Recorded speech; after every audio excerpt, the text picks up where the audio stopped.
2 World Wars and 4 World Cup wins between them. It's England versus Germany. And Argentina have had a stroll so far, but will they pass the Mexican test? It's a day that promises to be brimming with emotions.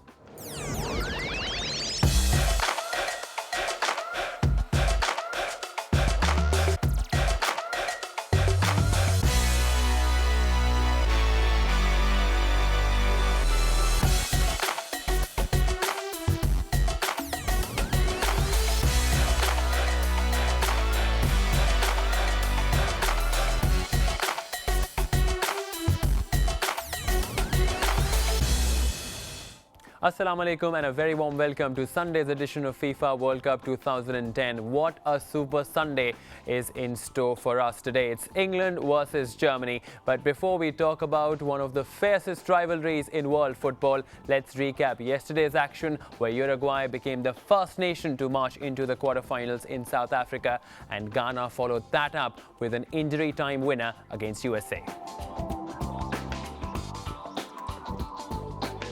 Uruguay will be Ghana's opponents in the quarter-finals after the South American side became the first winners in the knockout stages with a 2-1 success over Korea Republic.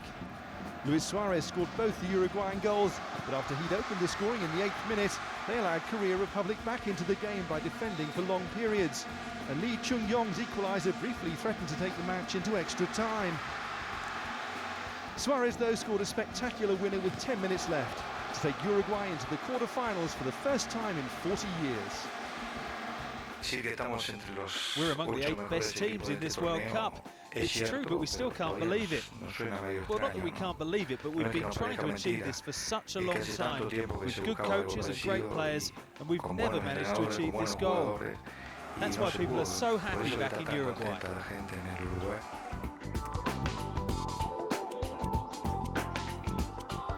Ghana have ensured that Africa will have a team in the World Cup quarter-finals thanks to an extra-time victory over the USA. They'd taken the lead after just 5 minutes in Rustenburg as Kevin Prince Boateng was allowed to run half the length of the pitch before beating Tim Howard. It was Boateng's first goal for his country, but the USA came close when Robbie Findlay forced Richard Kingston to save with his legs. And they took the game into extra time with an equaliser after 62 minutes. Jonathan Mensah brought down Clint Dempsey, and that gave Landon Donovan the chance to score his 3rd goal of the tournament from the penalty spot. But it was to be Ghana who booked their place in the last 8 as they scored the winner through Asamoah Gyan in the first period of extra time. The goal sparked huge Ghanaian celebrations on the final whistle, but for the USA, the World Cup is over. So Ghana and Uruguay will be playing the quarter-final on 2nd of July. Okay, let's see what we have for you today. First of all, it would be the big clash between Germany and England. That comes to you at 7 p.m. Pakistan Standard Time. And that would be followed up by Argentina versus Mexico. That comes to you half an hour before midnight. So time for our first break on the show, but when we return, we'll see how the Mexicans are preparing to outsmart an in-form Argentinian side. Welcome back to the FIFA World Cup 2010. Now Argentina are playing Mexico in their round of 16 clash tonight, and Argentina have had a very good record against the Mexicans. They have only been beaten 4 times in their 25 meetings, and Argentina were the ones who ousted Mexico in the last World Cup as well.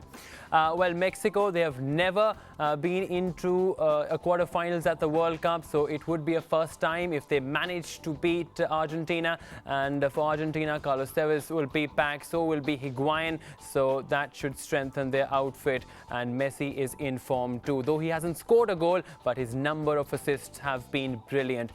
For Mexico, Santos is a very important player, the playmaker who provides the extra bit to the team, and plus Rafael Marquez, their captain, needs to lead from the front. But beating Argentina will be an uphill task because they have shown that they are brilliant and they have looked unbeatable at times as well. Let's track their progress in the World Cup so far. Argentina's headline act has been the Messi-Maradona duet. But in their second group match, it was Real Madrid's Gonzalo Higuain who earned the plaudits, becoming the first World Cup hat-trick hero since Portugal's Pauleta in 2002. We're very happy. Very happy to see Pipa scoring goals, scoring the 3 goals that he got the other day. We know that strikers love to score, so it's good for us that he's feeling confident at this moment in time. Argentine fans doubted Diego Maradona when the team struggled to qualify for South Africa, and there were rumours of player discontent. There's certainly no suggestion of rifts now. We don't care about what's being said. The important thing is how we feel as a group. I feel Diego has created a strong and solid side. He's a natural great motivator, and the truth is he's a great coach. I think he's doing things as well as he can. He's trying his best, so we're happy with that. We're happy to have him. Defensive in qualifying, Maradona's changed his tactics now they're here. Argentina attack in numbers, with 3 forwards and midfielders eager to get in on the act.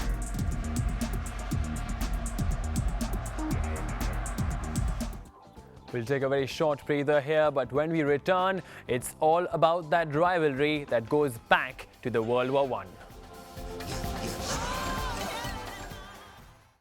Welcome back to the FIFA World Cup 2010. Well, first up, we have England versus Germany. What a scorcher it promises to be. Both teams share a very, very long history. In 1966 World Cup final, England beat Germany. In 1970, Germany took the revenge. 82 was a draw, and 1990 semi-final. Well, who could forget that penalty shootout where Germans came out victors? Miroslav Klose is back for Germany, where he was red carded in 2 matches ago, so he served his suspension. He's on 49 international goals, so it could be history for him if he scores his 50th one. For the English side, Ledley King is back from injury, so is Jamie Carragher, so that should be good news for them. And Wayne Rooney, well, he is back to full fitness as well, and England would be hoping that he regains some form. Well, Rooney has not been the only one who's been criticised in the English squad. John Terry was also under the hammer when he made a statement about Fabio Capello's coaching. Let's find out why England's journey in the World Cup has been a bumpy one. We played without any passion at all. We come out and hold our hands up. You know, it's not acceptable the way we played. Certainly not enjoyed it so far, I can tell you that. The gloves were off in John Terry's press conference this week. The world's media gathered to find out exactly what's wrong with England, and the former captain was keen to oblige them. The dire performance against Algeria was the catalyst. Passes went astray, and at times basic ball control seemed beyond the players. Even Wayne Rooney looked out of touch, taking his frustrations out on the disgruntled England fans. Nice to see the whole fans doing it. That's what Muller supporters. But you know, as a group of players, we owe it to ourselves and to everyone in the country back home. If we feel as though a problem, there's no point keeping it in. Whether, you know, we have an argument with the manager or it upsets him, us expressing our opinions, everyone needs to get off their chest exactly how they're feeling. And get it off his chest he did, but his criticisms didn't go down well with the rest of the squad. He even indicated that he'd do a better job in picking the team than the coach. Capello has described Terry's outburst as a big mistake. Both Terry and Rooney have since apologised. For us, it's a really important game. The other thing is out of the mind of the players, out of my mind, and I'm happy. It remains to be seen how history will view Terry's intervention, but for now, England must win. If they don't, the repercussions will be severe. Well, England haven't had a very good record in penalty shootouts against Germany in particular. In 1990, they were ousted in the semi-final, and Euro 96 as well. Well, we've caught up with some legendary keepers and asked them what does it take to become a good custodian, and especially on penalty kicks. And there's some lesson for Robert Green as well. I think playing in the World Cup, when it comes to the penalty shootout, there is no method. It's about psychology and about the confidence. For a goalkeeper, this is pretty simple, because a goalkeeper has nothing to lose during a penalty shootout. He can only win. Losing can only happen to the one taking the penalty. It's the ultimate duel. For these 3 goalkeepers, saving penalty kicks is an art form, and there's much more to it than meets the eye. I always used to decide in the last 2 steps the player took. the movement of his body. As you learn, told me where he was going to shoot. Of course, this isn't an exact science. Well, most of all, luck. Most of all, you need luck. Luck that you choose the right corner, because usually you have to decide on a corner shortly before the taker kicks. A little preparation is part of it, that you perhaps know the characteristics of the different players. You need to be strong in your mind. You need to have a good agility. If you're strong, you don't make a movement too soon. If you keep calm, if you do everything right, then you have a chance. Nothing can prepare a player for the pressure of taking penalties on the biggest stage of all. We hope that the English keepers take a leaf out of that, because if Mesut Ozil is even a shadow of what he did to Ghana, that means trouble for England. Anyway, we are just moments away from live match between Germany and England. Here's the email address you can write to us on. It's fifawc@10sports.com. We love your suggestions and reactions. We'll take a very short break here. When we return, we'll return with live action where Kevin Keatings would describe the match for you.